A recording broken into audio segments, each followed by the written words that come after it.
I'm Dylan Ratigan. I've interviewed nearly every CEO and most world leaders during the past 25 years. And now on Bootstrapping, I'm turning my attention to the new CEOs and the irrepressible entrepreneurs leading the next generation of innovation in the world. Welcome back to Tasty Live. I am Dylan Ratigan. Time for another episode of Bootstrapping, where we talk to some of the smaller and more interesting private companies out there. And we've been getting a great crop of CEOs from the Republic platform. We have another one today. His name is Eric Yoon. You can see him here. His latest company is called Esports TV, and it's not clear how small this particular company is. And certainly Eric's history is with some pretty big entities. But I'm interested in this discussion, Eric, in this new company, relatively new, the one that you're raising for on Republic. It's a 24/7 streaming television channel dedicated to watching other people play video games. Is that correct? Yes, that's correct. Dylan, thanks for the invitation, and I'm happy to be here. Yeah. And yes, it is a 24/7 linear TV esports gaming channel that we broadcast live events as well as the news and a podcast, so on and so forth. And so I'm going to separate two different things. One, my sort of grumpy old man, which is this is not what does the world come to that we're watching other people play video games? But that ship sailed more than a decade ago. And I know it's a huge market and a huge space. If anything, I'm more curious now. What do you bring to the esports viewing experience that doesn't exist already across so many of the other, maybe more fragmented platforms? I think Twitch being kind of the obvious sort of incumbent, if you will, for this type of thing. Yes, it is no different than watching a basketball or the football on a TV. Than watch a esports gaming professional players get on the stage and play against each other, whether it's a League of Legends or the Call of Duty or Overwatch, Valorant, and stuff like that. So it is a channel that is virtual or the esports gaming that's dedicated. Yes, you're absolutely right. Twitch and YouTube, they all have a gaming streaming that gets pushed into them. But at the end of the day, we realize that a lot of people, when they go to Twitch, they don't know where to go, how to search it. And we try to bring the best of the best, more quality content into our linear channel so that you don't have to flip around or search for content. You know exactly what is going to play on a ESTV with the programming grid, whether you're ex cable subscriber or satellite subscriber, that's how we watch the TV. So if you go to ESPN, on Sunday in the morning you have NFL that's coming up, and on the other days you have a tennis or the NBA basketball's coming up. So we try to duplicate the same thing for the esports. So we have partnered up with some of the major publishers like Krafton's PUBG, Ubisoft, Rainbow Six, Chess 24. So we have a variety of event and a content that streams on a ESTV. So, it's much easier for people to locate. And so in essence, you're programming, whereas this YouTube and Twitch is simply distributing at the end of the day. Correct. We complement each other. I think we complement Twitch and YouTube. We actually have a channel on a Amazon platform, which owns a Twitch. So we're available on a Prime Video on the live TV, as well as the Amazon Fire TV and a Sticks, as well as a freebie app. So look at it as their content creator or the aggregator. We are also content aggregator, and we try to put the best of the best and try to push it into the linear channel into the homes. Mm-hmm. Is there a specific game, whether it's first person shooter or racing? Like, is there how do you stack your programming, I guess is my question. Is it based on the game? Is it based on the players? Is there a Michael Jordan? Are there individual players, or is it more about the specific the genre of the game itself? No, we are general entertainment of the esports gaming channel. So we aggregate just about every games out there. Whatever you play, we have it on our TV. Whether it's a sim racing the Formula One or the IndyCar. We have those on our channel, as well as the Chess 24 chess game and the drone racing. We have a partner out of Liechtenstein, out of Europe. Drone Champions League is on there, as well as cycling racing. Bicycling racing is another hot area. Mm-hmm. And is anything notably more popular? Is there one thing that you do, like when we put this on, the the state that all the seats are full? Is there like one particular sport, I if you will? I think it's generally evenly across. The reason is, you know that for a fact that hey, you're a football fan, then you're only gonna watch a football on ESPN, correct? Or you might go watch something that you play and you enjoy, right? Maybe you're an avid tennis player. You might be watching tennis. So same thing. So let's say you are a gamer that is dedicated, that you play all the time, League of Legends. You tend to watch that League of Legends first. So you learn from them, what is the skills or the, what are the things that they do differently as a professional, and you take a tips from them, and you go out and play against the others. So I think the people watch is for entertainment as well as getting a tips and a getting enjoy and a rooting for your own team, your professional team. And then what's the business model? Are you by selling subscriptions, ads? How does the network function as a business? Yeah, we are free service. We have a distribution agreement with just about everybody, including the CTV, which is smart TV, Samsung, LG, Vizio, uh, TCL, so on and so forth, as well as all the OTT platforms like Roku, Amazon Prime Video. We insert advertisement in there. So there's two ways to do this. One is a programmatic buying, where there's a marker that gets to the auction, and the advertiser buys that spot. So when you look at our channel on any platform, we you'll see same advertisement that goes on ESPN, ABC, CBS, and all the major network. And you take commercial breaks the same way they would for a football game? Yes, sir. So we do a natural ad insertion, so our editors are going in there, and or we get a cue sheet if it's a live event where the advertisement break comes in, and the we put a Scotty markers in there. And what are your key metrics? I'm assuming it's audience size, but maybe it's also watch time, duration. I'm interested in sort of how you measure what are your KPIs? Okay, that's a very good question. I think the key is the duration. I mean, we are available on just about every platform. We broadcast over 120 countries. We want to make sure that our viewers watch longer than what they are. They come in. So let me put it this way: drama and a movie, when you start watching them, there's a suspense, right? The story keep builds up, right? So people tend to stay longer and they watch the full episode.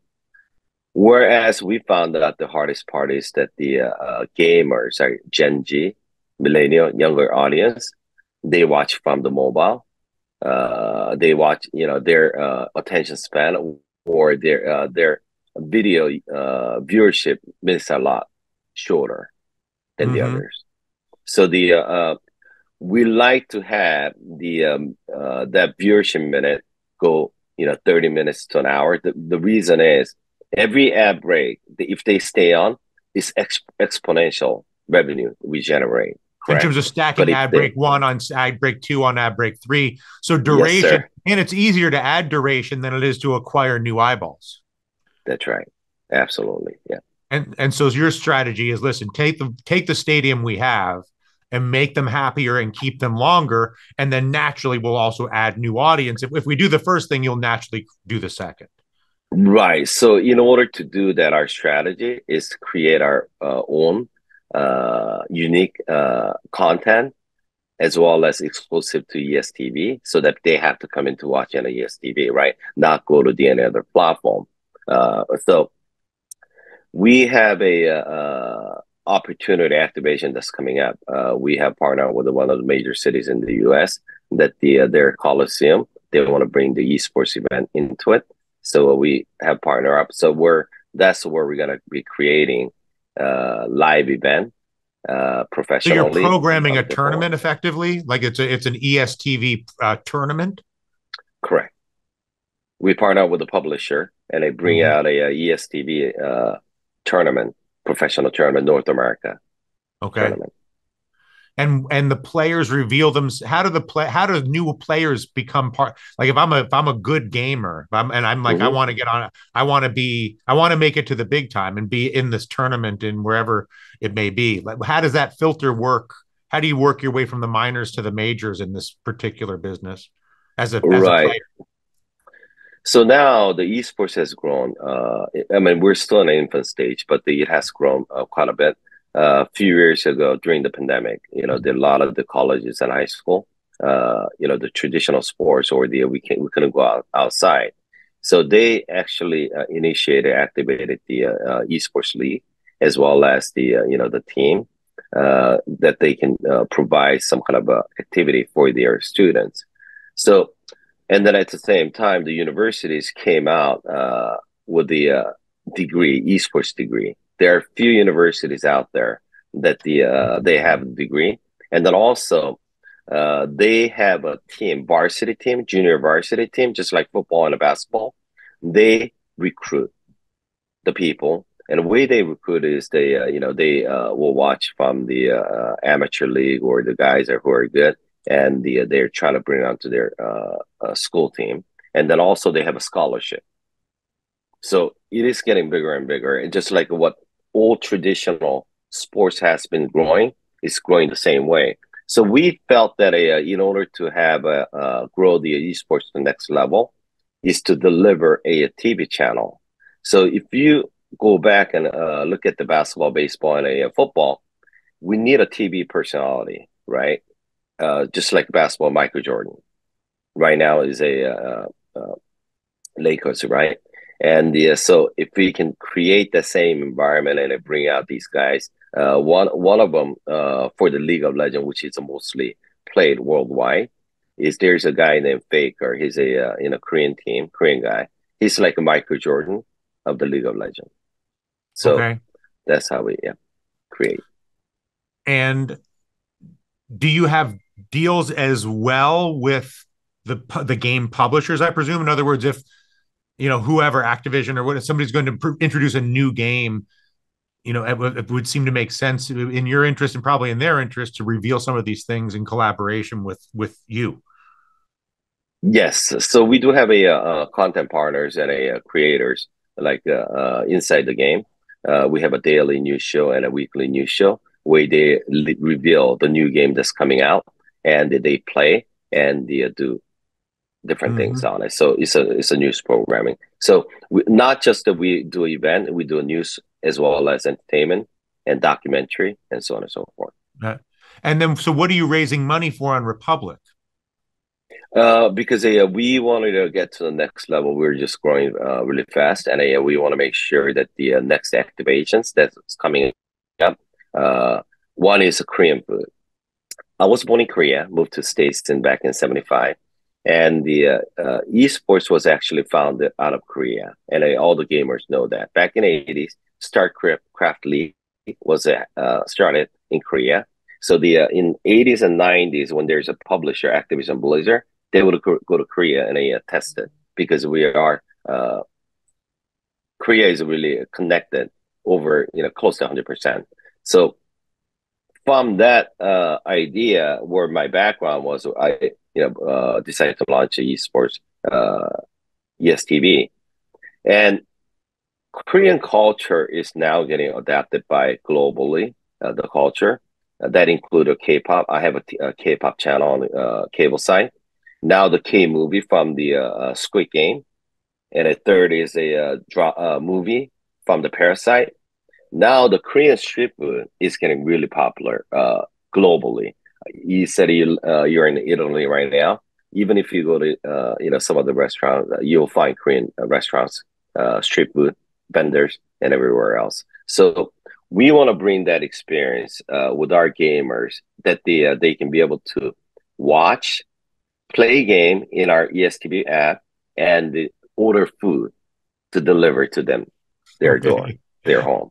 So have a one app, super app that you can get entertainment, play, and then eat food because that's the main thing Yeah. And we so, do. and you're saying, but the capital raise is to sort of move more quickly in the direction of the K app, if you will.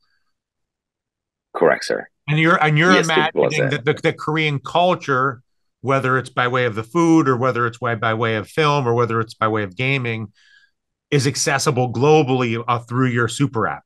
Would be your sort of a Yes, best sir. case scenario. Correct. Yep. Mm-hmm.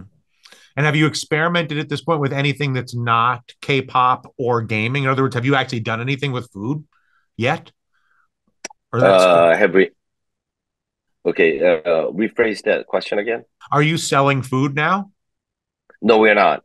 We're Okay. actually just to partner up with the one of the largest Korean food manufacturers, street food, and they're coming in end of November, and we're gonna be start setting it up, everything, getting And then ready, and then also yeah, yeah, no, go ahead. Go ahead.